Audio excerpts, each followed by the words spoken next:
Pozdrav svima, danas je 8.4.2016. i prošlo 23 tjedna na Rakutanu. Situacija je najbolja do sada, pokazat ću za koji trenutak, no prvo, kao po običaju, kako se osjećam ovaj tjedan, pa dosta dobro, nema možda neke razlike u odnosu na onaj prethodni, no tu su još uvijek ti problemi sa bolima u leđima, možda su se čak malo i pogoršali, no problem sa koncentracijom više nije tu, što je odlično. I još uvijek je taj problem broj 1, suhoća usnica i kože lica.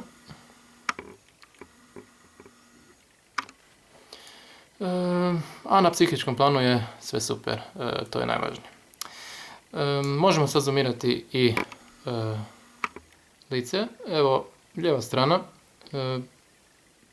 jako dobro, nema uopće akni, nema ni ovih crvenih fleka na ovoj ljevoj strani, no ima ovih ožiljaka za koje nažalost